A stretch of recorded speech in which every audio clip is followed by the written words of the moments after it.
മഹാനായ അബൂ ഹുറൈറ റളിയല്ലാഹു അൻഹു ചരിത്രം ഒരുപാട് കേട്ടവരാണ് നമ്മൾ.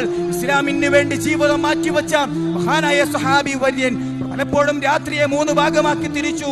ആദ്യത്തെ പകുതിയിൽ കിടന്നുറങ്ങും, പിന്നീട് അന്ന് പഠിച്ച ഖുർആനിന്റെ ആയത്തുകളും റസൂലിന്റെ ഹദീസുകളും മനഃപ്പാഠമാക്കും. അടുത്ത ഭാഗം എഴുന്നേറ്റുകൊണ്ട് തഹജ്ജുദ് നമസ്കരിക്കും. മഹാനായ സ്വഹാബി മരണാസന്നമായി കിടക്കുമ്പോൾ ചെറിയ കുഞ്ഞിനെ പോലെ കരയുകയാണ്.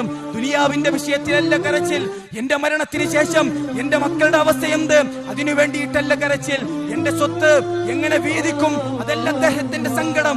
മഹാനായ സ്വഹാബി പറയുന്നത്, അസ്സഫറു തവീൽ, ഒരുപാട് യാത്രയുണ്ട് എനിക്ക്.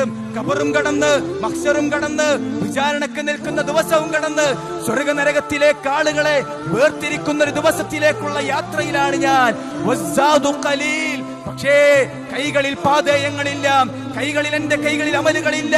ജീവിതം മുഴുവൻ ഇസ്ലാമിന് വേണ്ടി മാറ്റിവെച്ച മഹാനായ പണ്ഡിതന്റെ അവസാനത്തെ വാക്കുകളാണ്, കൈകളിൽ ഒന്നുമില്ല റബ്ബിന്റെ മുന്നിൽ സമർപ്പിക്കുവാൻ.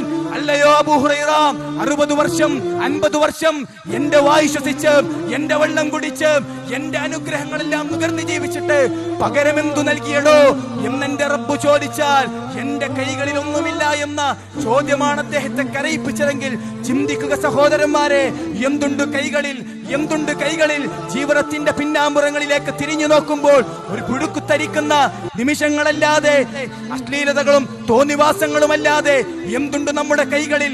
രാത്രി എഴുന്നേറ്റുള്ള നമസ്കാരങ്ങളുണ്ടോ? ഇല്ല എങ്കിൽ തുടങ്ങുവാൻ സാധിക്കണം. രാത്രി എഴുന്നേറ്റുകൊണ്ട് പടച്ച റബ്ബിന്റെ മുന്നിൽ ആത്മാർത്ഥമായി പ്രാർത്ഥിക്കുവാൻ തുടങ്ങണം.